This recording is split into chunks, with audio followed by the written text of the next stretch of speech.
Saya tambahin Pak. Ya, apa tuh? Pak Roy Suryo menuduh saya melacurkan ilmu pengetahuan. Ya, gimana? Betul, gitu. Jadi artinya harusnya Bang Resman sebagai ahli itu yang diuji itu adalah prosedur pada saat barang bukti itu ditampilkan. No. Iya. Apa yang saya uji pertama adalah metadata analisis karena di situ digital artifact, merekod semua Sebelum apa itu, yang Bang. bentar Pak. Sebelum itu, merekod Bang. apa yang telah dilakukan terhadap digital video tersebut. Iya. Baru kemudian itu kita korelasikan dengan apa yang ditampilkan di persidangan. Tetapi yang Pak Roy Suryo giring kan seolah-olah saya menganalisa cuma gerakan tangan yang sudah mengalami downscaling distorsi tersebut. Padahal itu saya korelasikan dengan apa yang sudah diuji. BAP, di BAP Muhammad Nur Lazar dan Christopher Harimarianto. Di situ jelas tadi yang dua disebut itu adalah ahli dilakukan rekayasa barbar, brutal, biadab, di mana seharusnya yang otentik adalah 1920 1080 pixel, 2 jutaan pixel atau full high definition. Ternyata menjadi di 960 576 standard definition alias 0,5 juta pixel per frame. Persis. Berarti mereka sengaja buang 1,5 juta pixel per frame. Dan itu dilakukan oleh Muhammad Nur Lazar yang notabene adalah Ketua AFDI, Asosiasi Forensik Digital Indonesia 2015-2019. Dan dia ketua saat itu, Ketua Subdit Komputer Forensik Mabes Polri. Mabes Polri merekayasa ini yang brutal semacam ini. Yang saya ingin jelaskan supaya semua juga sama-sama enak. Yang disampaikan. Dia sudah menarik. Bapak tapi bagaimana dari 3 peneliti, satu orang keluar bisa mengatakan layak dari buku? Nggak layak. Yang lain-lain ini kan bukan keahlian apapun dalam digital forensik. Ya. Itu siapa? Punya Roy Suryo, 49 halaman nih begini nih. Masya Allah. Begini. Inilah tulisan dia. Jadi jangan mentompleng tulisan saya. Sampah jadinya. Berarti artinya penelitian ini menurut Anda tidak berbau. Jadi kalau bagi saya penelitian mereka itu adalah penelitian yang berbau cerpen atau cerita pendek atau cerita bersambung. Aslinya mana? Nah itu ya bagian dari harus kayak gitu ya, fokusnya ke situ. Begini loh ya, kalau saya sudah berkali-kali ngomong, sebenarnya manusia-manusia ini siapa sih? Saya terpaksa agak ngomong agak sedikit. Kamu punya hubungan hukum nggak? Kamu pernah dirugikan dengan peristiwa ini? Kamu punya legal standing nggak? Oh, UGM aja nggak ribut, kok kamu ribut? Itu loh. Yang harusnya ribut itu UGM. Kalau seandainya itu diduga palsu, UGM akan manggil, minta klarifikasi. Lah kamu apa? SGM? Atau susu madu telur? Minta pendapat yang nggak benar. Oh, sudahlah. Kok paksa-paksa tunjukin tuh ijazah. Lo siapa? Iya paham. Sudah itu aja. Lo siapa gitu loh. Maka saya bilang berasal dari produk mana gitu loh. Tapi kalau proses di pengadilan, kalau dia menyatakan memfitnah ijazah itu.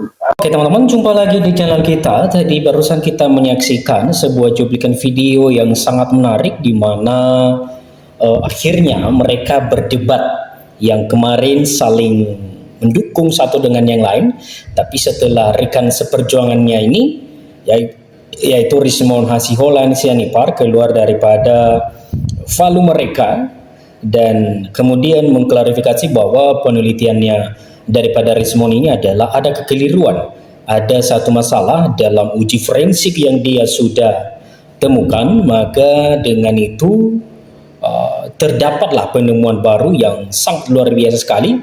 Sehingga Rismond ini mengakui bahwa ijazah Jokowi dan Gibran itu memang asli. Ternyata dalam penelitiannya selama berbulan-bulan ini ada kejanggalan, ada ketidaksinkronan antara data yang sudah dia ungkapkan ke publik dan baik juga buku yang sudah dia edarkan yang berjudul Jokowi White Paper. Nah teman-teman, dan bahkan Rismond mengakui dan berani bertanggung jawab atas ungkapan yang sudah dia edarkan di medsos, sehingga publik pun banyak yang percaya, dan sekarang dia berani mengakui bahwa itu adalah salah. Dan dia berani juga mengatakan teman-teman bahwa penemuan saya yang terbaru ini akan saya publikasikan juga nanti setelah saya mencabut daripada buku yang sudah terlanjur beredar itu teman-teman. Nah kali ini mereka langsung bertemu di salah satu podcast dalam video tadi teman-teman. Mereka berdebat dan mengklarifikasi penemuan-penemuan mereka yang selama ini ada kekeliruan. Di sini sudah ada beberapa tanggapan sih teman-teman. Mari kita baca bersama dan coba kita telaah seperti apa tanggapan mereka. Cabut dari kasus ijazah Jokowi, Rismond siap debat dengan Roy Suryo CS. Sebagai informasi, pakar forensik digital Rismond Hasiholahan Sianipar resmi menandatangani kesepakatan restoratif justisia atau RJ bersama para pelapor terkait kasus tuduhan ijazah palsu Presiden ke-7 Republik Indonesia yaitu Joko Widodo. Penandatanganan tersebut berlangsung di Polda Metro Jaya, Jakarta Selatan pada hari Rabu di tanggal 1 April kemarin tahun 2026 ini, teman-teman. Kesepakatan damai ini juga menjadi penanda bahwa Rismond memutuskan untuk tidak lagi menjadi bagian daripada kelompok RRT atau Roy Rismond Tiva. Nah, teman-teman, itu adalah salah satu nama trio mereka kemarin, bisa kita bilang, di waktu mereka bersama memperjuangkan pernyataan mereka yang pada ujung-ujungnya salah satu dari RRT atau trio daripada mereka ini keluar daripada Valu, Roy Suryo dan Dr. Tiva. Dia menegaskan keputusan tersebut diambil atas kehendaknya sendiri tanpa adanya tekanan atau campur tangan dari pihak manapun. Dengan keluarnya saya dari RRT, saya mengatakan bahwa itu murni independensi saya sebagai peneliti, tutur Rismond. Nah, teman-teman, bahkan dia di sini mengakui langsung ya bahwa tidak ada tekanan sama sekalipun untuk keluar daripada Valu Roy Suryo. Rismond menyebut dirinya tidak memiliki kewajiban untuk berkoordinasi dengan pihak lain, termasuk Roy Suryo maupun Dr. Tiva. Seluruh kontribusi dalam buku yang sebelumnya dibahas merupakan hasil kerja independen masing-masing pihak. Saya tidak wajib, tidak harus untuk memberitahu Pak Roy Suryo maupun Bu Tiva, karena masing-masing yang ada di buku JWP, sekali lagi saya tekankan, masing-masing itu adalah pekerjaan independen tanpa ada koordinasi apapun, sekecil apapun, tidak ada koordinasi, ungkap daripada Rismond Hasiholahan Sianipar ini.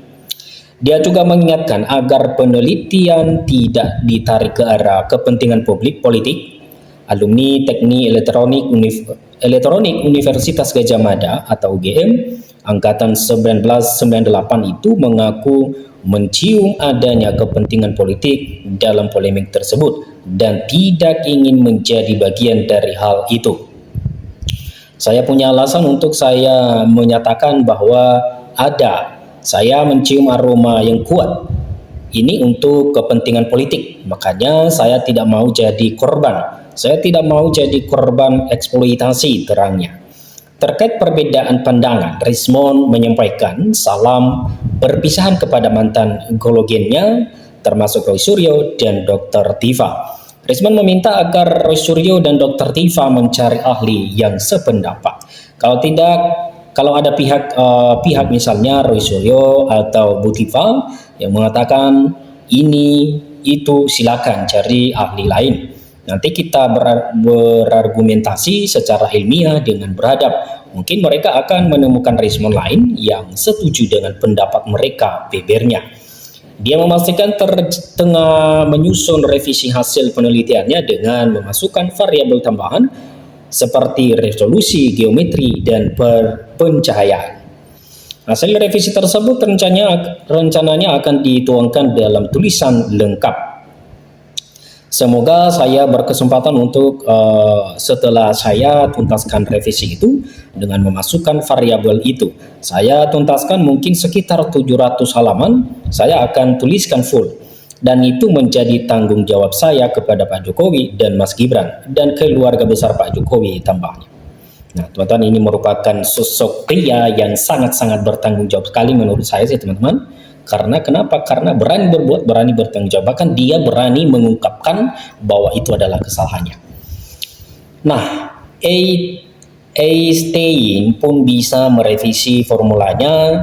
Newton sebagai penemu hukum mekanika juga bisa merevisi temuannya. Orang lain juga bisa merevisi temuan orang lain. Kenapa Rismond nggak boleh, ucapnya. Dia menilai